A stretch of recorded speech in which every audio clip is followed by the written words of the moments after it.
ஆயக்கலைகள்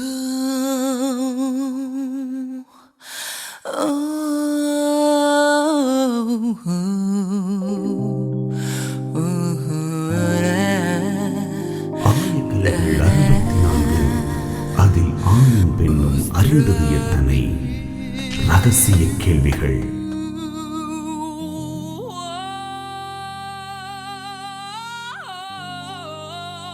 உலகெங்கிலும் உள்ள வசந்த் தொலைக்காட்சி நேயர்களுக்கு வணக்கம். இது உங்கள் ரகசிய கேள்விகள்.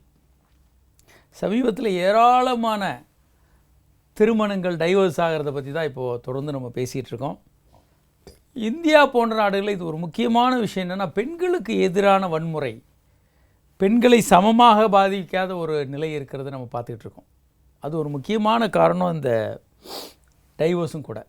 ஒரு ஆண் புகழ்பெற்ற ஆண் நடிகர் திருமணம் செய்துக்கும் போது அவர் 70-80 வயதானாலும் ஒரு 18 வயது பெண்ணோட, பேத்தியை விட குறைவான வயதோட பெண்ணோட டான்ஸ் ஆடிக்கிட்டு இருக்கலாம், ஒன்றும் பிரச்சனை இல்லை.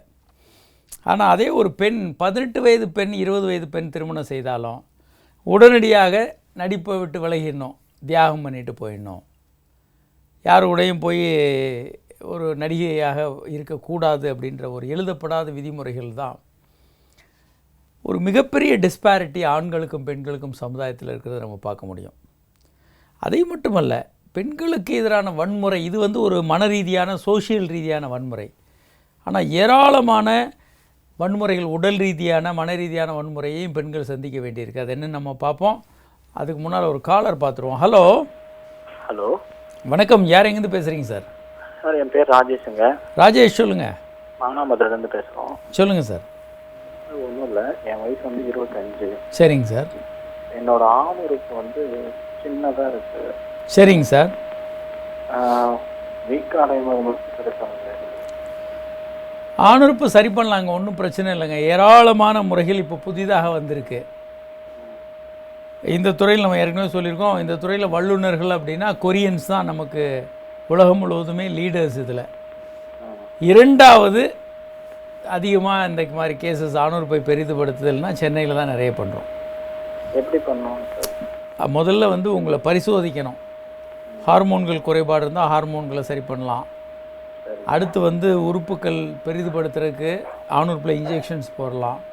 ஆணுறுப்பில் அறுவை சிகிச்சை பண்ணலாம். இப்படி ஏராளமான முறைகள் இருக்கிறது.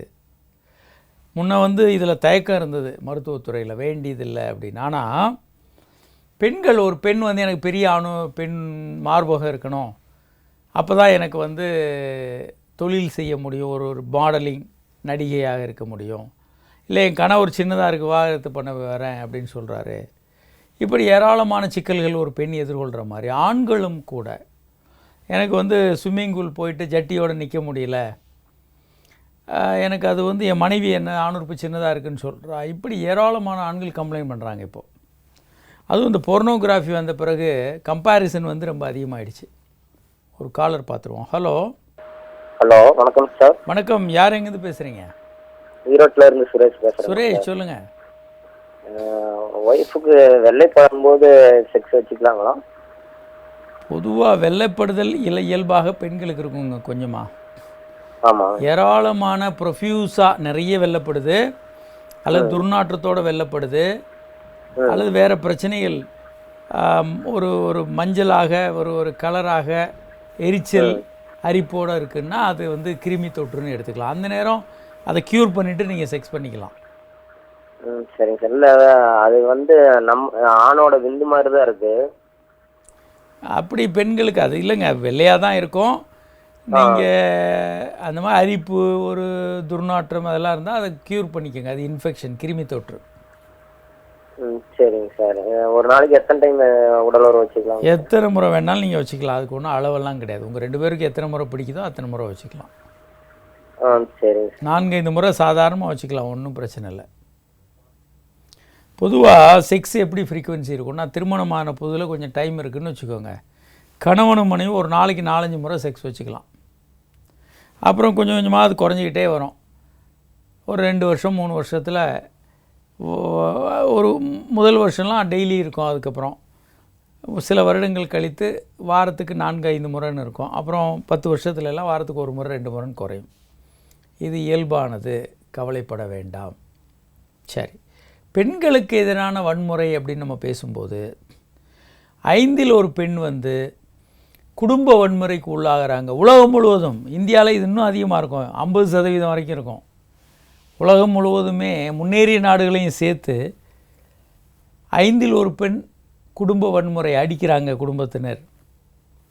அதே மாதிரி இந்தியாவை பொறுத்த வரைக்கும் 2007 எடுத்த ஒரு சென்சஸில் பெண்களுக்கு எதிரான குற்றங்கள் 12.5% அதிகரிச்சிருக்கு. அதே மாதிரி டவுரி டெத்ஸ் வந்து 6.2% இன்க்ரீஸ் ஆகிருக்கு. ஸோ அதுக்கப்புறம் ஏகப்பட்ட டவுரி டெத்துக்கான சட்டங்கள் ஐபிசி இந்தியன் பீனல் கோடில் கொண்டு வந்த பிறகு இது ஓரளவுக்கு குறைந்திருக்கு. ஒரு காலர் இருக்காங்க. ஹலோ. ஹலோ, வணக்கம். யார் எங்கேருந்து பேசுகிறீங்க? நான் துபாயில இருந்து பேசுறேன், செந்தில். செந்தில், சொல்லுங்கள்.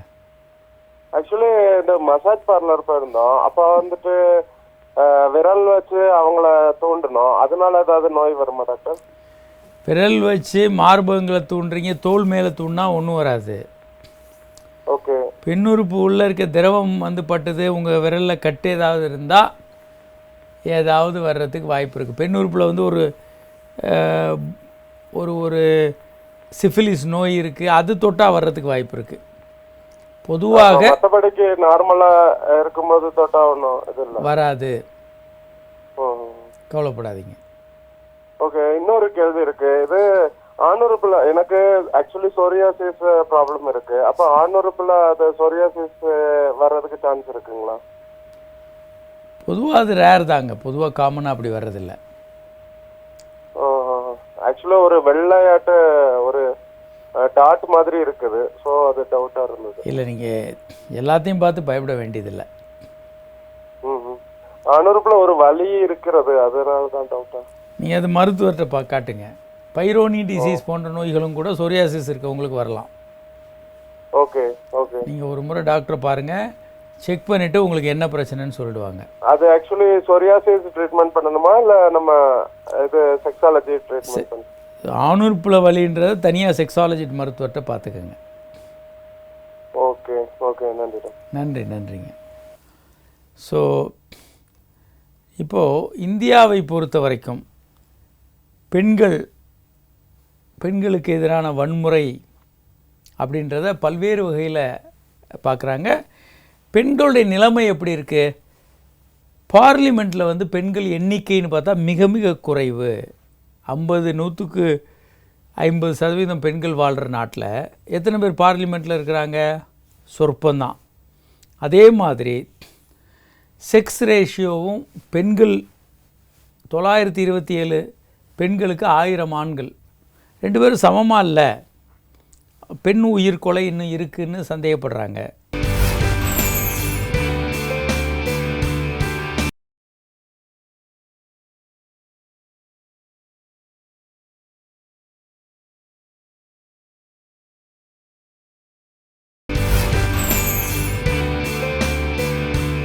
ஏராளமான பெண்கள் டெலிவரி ஆகும்போது இறந்து போகிறாங்க. இது ஒரு முக்கியமான பிரச்சனை. அதே மாதிரி ஸ்கூலில் வந்து ட்ராப் அவுட் வந்து பெண்கள் ஆண்களோட அதிகமாக இருக்கிறாங்க. ஒரு காலர் இருக்காங்க. Hello sir. வணக்கம். நான் சென்னையிலேருந்து பேசுகிறேன், பாபு. சொல்லுங்கள் பாபு. சார், நான் இங்கே எனக்கு மேரேஜ் ஆகிடுச்சு. இப்போ பெரிய பொண்ணுங்கள்லாம் பெருசாகிடுச்சு. சரிங்க. கல்யாணம் மேரேஜ் ஆகிடுச்சு. ஆனால் ஆண்குறி வந்து சின்னதாகிட்டே இருக்குது சார். உடம்பு வெயிட்டு கூடுதுங்களா உங்களுக்கு? இல்லை சார், 88-90க்குள்ளே தான் இருக்குது. நீங்கள் சுகர் இருக்குது. நார்மல் வெயிட் வந்துங்க உங்களுக்கு போதும் 70-72 இருந்தாலே போதும். 80-90 ஆகிறது அதிகங்க, அதை குறைச்சிருங்க. சரிங்க சார். சர்க்கரையை நல்லா கண்ட்ரோலில் வச்சுக்கோங்க. அப்படியும் உங்களுக்கு ஆணுறுப்பு சைஸ் குறையிற மாதிரி இருந்தால் நீங்கள் கொழுப்பு அதிகமாகுதுன்னு அர்த்தம்.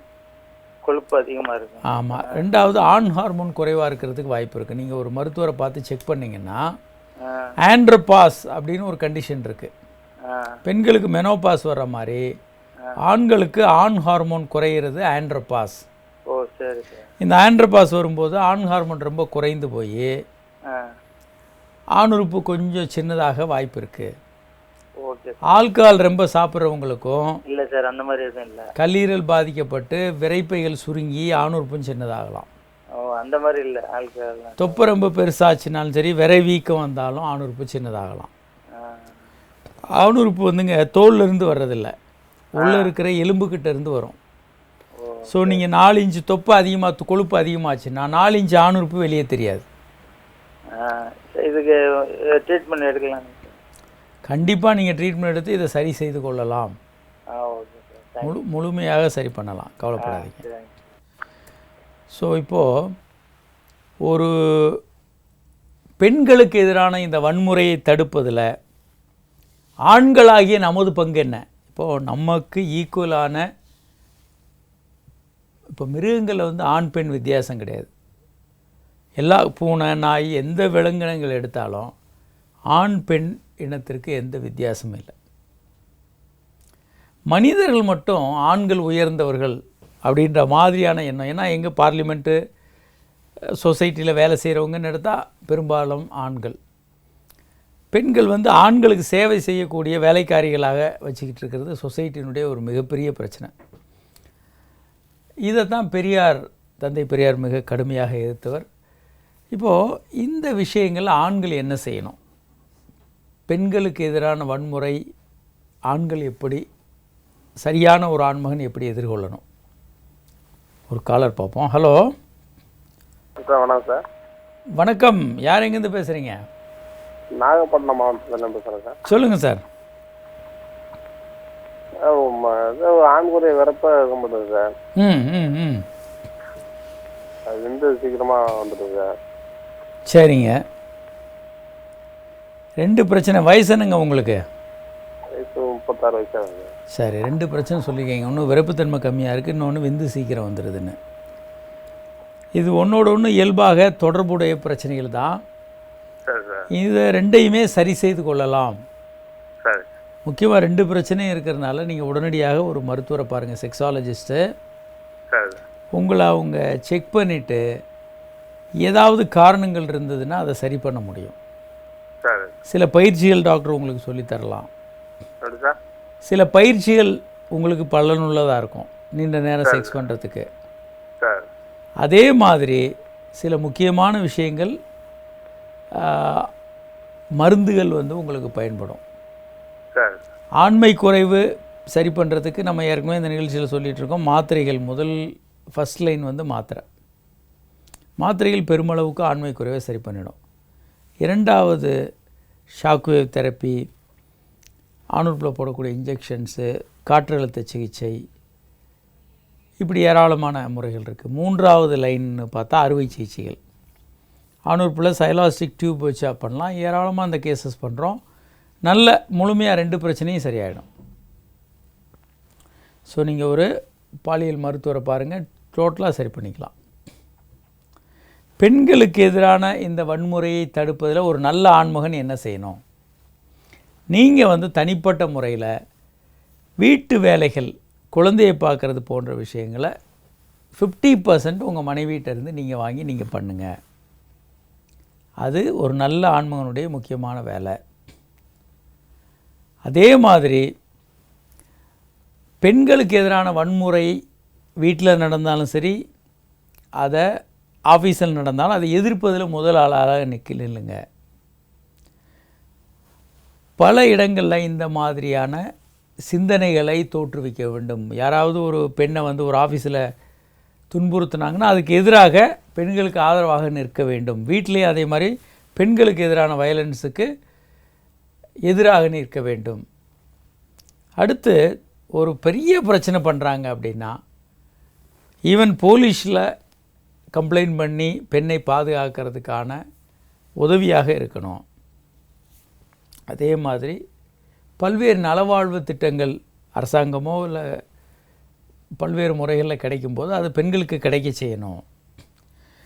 கருவிலேயே பெண்களை கருக்கலைக்கிறத தடுக்க முயற்சி பண்ணணும். இதெல்லாம் ரொம்ப ரொம்ப முக்கியமான விஷயம்.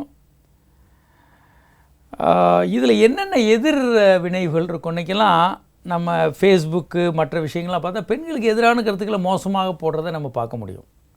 பெண்கள்லாம் இன்னும் வீட்டுக்குள்ளே இருக்கணும், கணவனுக்கு பணிஞ்சு கணவனுக்கு பணிவிடை செஞ்சிட்டு இருக்கணும், எதிர்த்து பேசக்கூடாதுன்றது எழுதப்படாத இந்த ரூல் வந்து கல்ச்சர் இருக்குது. அதனால தான் பெண்களை கம்பேர் பண்ணும்போது ஆண்கள் ஒரு சுப்பீரியர் அப்படின்ற எண்ணம் இருக்கிறத நம்ம பார்க்க முடியும். ஒரு காலர் இருக்காங்க. ஹலோ சார், வணக்கம் சார். சுரேஷ் பேசுகிறேன் சார், சேலத்தில். சுரேஷ் சொல்லுங்கள். சார், இந்த 1 இயராக எனக்கு வந்து இந்த ஆணவருக்கு ரொம்ப சுருங்கி போச்சுங்க. சரிங்க. செக்ஸில் ஒரு இன்ட்ரெஸ்டே இருக்க மாட்டேங்குது. நம்ம ஏற்கனவே உங்கள்கிட்ட ஒரு டைம் அப்பாயின்மெண்ட் போட்டால் என்னால் வர முடியலைங்க. உடனடியாக நீங்கள் மருத்துவரை பாருங்கள். இதெல்லாம் முழுமையாக சரி செய்து கொள்ளலாம். சரிங்க சார். சரிங்க சார். இதனுடைய முக்கியத்துவம் என்னென்னா, சரிங்க சார். கொஞ்சம் வயதான பிறகு இந்த மாதிரி பிரச்சனைகள், ஆண்மை குறைவு இதெல்லாம் வந்ததுன்னா சரிங்க சார். அது வந்து ஹார்ட் அட்டாக்கினுடைய ஒரு முன்னோடியாக இருக்கலாம். ஒரு 3-4 வருடங்களில் இருதயமும் பாதிக்கப்படலாம். திரும்ப திரும்ப அந்த நிகழ்ச்சி நம்ம சொல்லிக்கிட்டே இருக்கோம். நிறைய பேர் இதை என்டார்ஸ் பண்ணியிருக்காங்க. உலகம் முழுவதும் இந்த ஆய்வுகள் இன்றைக்கி தீவிரமாக நிரூபிக்கப்பட்டிருக்கு. நம்ம சென்னை சமீபத்தில் கேரளாவில் நடந்த அகில இந்திய மாநாட்டில் வந்து ஆணுறுப்பு அல்லது ஆண் உறுப்பினுடைய ஹெல்த் ஈக்குவல் டு இருதயத்தினுடைய ஹெல்த் அப்படின்னு தான் ஸ்லோகனே வச்சுருந்தாங்க. ஆணுறுப்பினுடைய இரத்த ஓட்டம் பாதிக்கப்படும் போது ஆண்மை குறைவு வரலாம், மற்ற பிரச்சனைகள் வரலாம். அது வந்து ஹார்ட் அட்டாக்கினுடைய ஒரு முன்னோடியாக இருக்கலாம். அதனால் நம்ம கவனமாக இருக்கணும்.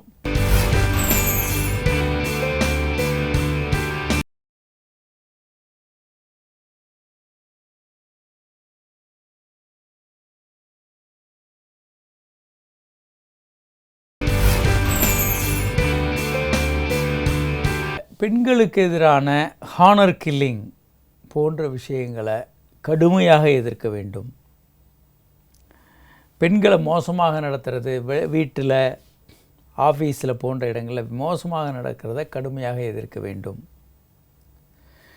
பெண்கள் எல்லா இடத்துலையும், சமுதாயத்தில், வீட்டில், ஆஃபீஸில் பங்கு பெறுறத ஊக்குவிக்க வேண்டும். பெண்களுடைய உரிமைகளை நாட்டில், வீட்டில், பொது இடங்களில் அவங்களுக்கு தெரிவிக்க வேண்டும். இது ரொம்ப ரொம்ப முக்கியம். ஆண்கள்ன்ற முறையில் இதை நம்ம செய்யணும். ஒரு காலர் இருக்காங்க. ஹலோ. ஹலோ, வணக்கம் சார். வணக்கம், சொல்லுங்கள் சார். யார், எங்கேருந்து பேசுகிறீங்க? சேலத்துலேருந்து தினேஷ் பேசுகிறாங்க. தினேஷ் சொல்லுங்கள். மேரேஜ் ஆகி 1 இயர் ஆகுது. குழந்தை ஒன்று இருக்குங்க சார். சரிங்க. இப்போ வந்து குழந்தை பிறந்து 4 மாதம் ஆகிருக்கு. ஒய்ஃப் வந்து செக்ஸ் பண்ணுறதுக்கு ஒத்துக்கவே மாட்டேங்கிறாங்க. செக்ஸ் வச்சுக்கலாங்களா வேண்டாங்க? ஏன் வேணான்றாங்க? அவங்க வந்து இப்போதான் குழந்தை பிறந்திருக்கு, அதனால கொஞ்சம் கேப் விடலாம் அடுத்த பாப்பாவுக்கு அப்படின்னு, அடுத்த குழந்தைக்கு கேப் விடலாங்கிறாங்க. அது கரெக்டு தான், அவங்க நினைக்கிறது தப்பு இல்லையே. அதாவது நான் பக்கத்தில் போய் பேசுறதுக்கு கூட அனுமதி கொடுக்க மாட்டேங்கிறாங்க. நீங்கள் ஒரு காண்டம் போட்டுக்கோங்க, இல்லை வேறு கருத்தடை முறைகளை பயன்படுத்தி அப்புறம் அவங்களோட செக்ஸ் வச்சுக்கோங்க. சரிங்க சார். பக்கத்தில் உட்காந்து பேசுறதுக்கு கூட டைம் ஒதுக்க மாட்டேங்கிறாங்க. இல்லைங்க, இது ஆபத்தான போக்கு. அவங்க உறவுகள் கெட்டு போயிடும். ஆனாலும் கூட நீங்கள் வந்து முதல்ல அவங்ககிட்ட சொல்லுங்கள், நம்ம வந்து கருத்தடை முறையில் பயன்படுத்தி தான் 3 வருடங்கள் செக்ஸ் வச்சுக்க போகிறோம், 3 வருடத்துக்கு அப்புறம் தான் குழந்தை பெற்றுக்க போகிறோம்னு சொல்லுங்கள். காண்டம் போடுங்க, அவங்களுக்கு காப்பர்ட்டி போடுங்க. அதில் என்ன பிரச்சனை உங்களுக்கு? சரிங்க சார். இது 2வது குழந்தைக்கு எவ்வளோ நாள் கேப் விடலாங்க சார்? 3 வருடங்கள் இடைவெளி வேண்டும். சரிங்க சார். இப்போ 4 மாசமா செக்ஸ் வச்சுக்கிறதெல்லாம் தூக்கத்தில் விந்து போகுது, அதனால ஏதாவது ப்ராப்ளம் வருங்களா? தூக்கத்தில் விந்து போகிறதா நீங்கள் ஆண்மையாக இருக்கிறீங்க, நல்லா இருக்கிறீங்கன்றதோட அடையாளம். சரிங்க சார். நல்லா இருக்கிறீங்க, ஒரு தப்பு இல்லை. முதல்ல வந்து அவங்க மனைவி சொல்கிறது தான் சரி. சரிங்க சார். அவங்களுக்கு காப்பர்ட்டி போடுங்க, இல்லை நீங்கள் ஆணுரை போடுங்க. இப்படி ஏதாவது ஒரு உருப்படியான கருத்தடை முறையை பயன்படுத்துங்க. 3 வருடங்கள் ஆகணும் அவங்க உடம்பும் மனதும் நல்லாகிறதுக்கு, குழந்தைய வளர்க்குறதுக்கு. குழந்தை கவனம் செலுத்த வேண்டாமா? சரிங்க சார். குழந்தைய நல்லா கவனித்து நல்லா ஆரோக்கியமாக வளர்க்க வேண்டாமா? அதற்கு 3 வருட இடைவெளி வேண்டும். ஒரு குழந்தை வந்து ஐடியலாக எப்போ ஒரு பெண் கருத்தரிக்கணும்னா 20 வயதுக்கு மேலே 25 வயதுக்குள்ளே 2 குழந்தை பெற்றுக்கணும். ஒரு குழந்தை பிறந்த உடனே 3 வருட இடைவெளி விட வேண்டும். ஒரு 5 வருடத்துக்குள்ளே இன்னொரு குழந்தை பெற்றுக்கலாம். 10 வருடம் 15 வருட இடைவெளியில் இன்னொரு குழந்தைக்கு முயற்சி பண்ண வேண்டாம். ஏன்னா அவ்வளோ இடைவெளி வரும்போது அவங்களுக்குள்ள ஒரு காம்ரேட்ஷிப், கம்பேனியன்ஷிப் இல்லாமல் போயிடும். அதனால் தம்பதிகள் இந்த விஷயங்களை தெரிஞ்சுக்கணும். இன்றைக்கி பெண்களுடைய வாழ்நாளும் தள்ளியே போய்கிட்டு இருக்கு. அவங்களுடைய திருமண வயது, முதல்ல கேரியர், படிப்பு அப்படின்னு அதெல்லாம் முக்கியம், ரொம்ப ரொம்ப முக்கியம். ஆனாலும் கூட திருமண வயதை ரொம்ப தள்ளி போடுறது கருத்தரிப்பில் பெண்களுக்கு பிரச்சனைகளை கொண்டு வருது அப்படின்றது தான் நம்ம பார்க்குறது. இப்போது உலக அளவில் 1/3 மக்கள் வறுமையில் வாடிட்டுருக்காங்க. 3 வேளை சாப்பிட்றதில்ல. அதில் பெரும்பகுதியினர் பெண்கள். அதான் ரொம்ப ரொம்ப ஒரு ஆபத்தான விஷயம். ஏராளமான பெண் குழந்தைகள் சீக்கிரம் இறந்து போகிறாங்க. அதனால தான் 1000 ஆண்களுக்கு 927 பெண்கள் தான் இருக்காங்க இந்தியாவில். ஸோ இந்தியாவில் பெண்களுக்கு அதிகாரம் இருக்கிறது அப்படின்னா கிட்டத்தட்ட 1% குறைவு. 98 அல்லது 99% இந்த உலகத்தில் இருக்கக்கூடிய சொத்துக்கள் எல்லாம் ஆண்கள் பெயரால் தான் இருக்குது. 50% இருக்கக்கூடிய ஆண்கள் 98-99% சொத்துக்கு உரிமையாளராக இருக்காங்க. 1% சொத்து தான் பெண்களுக்கு உரிமையாக இருக்குது. ஸோ இந்த பெண்கள் இது பின்னால் பேக் ஃபயர் ஆகி சமுதாயத்தையும் பாதிக்கும். டைவர்ஸ் ரேட் அதிகமாக இருக்குது. அது ஒரு காரணம். பெண்களை நாம் என்றைக்குமே சமமாக நடத்துறதில்லை. இந்த சமமாக நடத்தாத ஒரு காரணம் மிகப்பெரிய பிரச்சனைகளை உண்டு பண்ணிகிட்ருக்கு. அது ரொம்ப ரொம்ப ஒரு முக்கியமான விஷயம். இங்கே தான் திருமண முன் ஆலோசனையை நம்ம தெளிவாக சொல்லிக்கிட்டே இருக்கோம். திருமண முன் ஆலோசனை என்பது வேண்டும். பந்தம் என்ற அமைப்பு புதிதாக தமிழ்நாட்டில் உருவாக்கப்பட்டிருக்கு. இந்த பந்தம்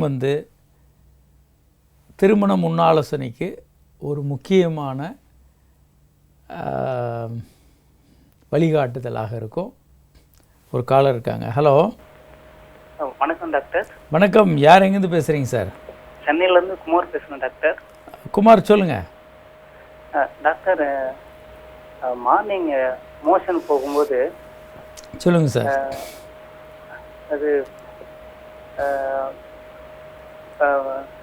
இது விந்து வெளியாகுது சார். ஒரு 2 ட்ராப் விந்து வெளியாகுது டாக்டர். அது எத்தனால டாக்டர்? இதுக்கு பேர் தாட் சிண்ட்ரோம்னு பேருங்க. தாட்டுன்னா ஹிந்தியில் விந்துன்னு பேர்.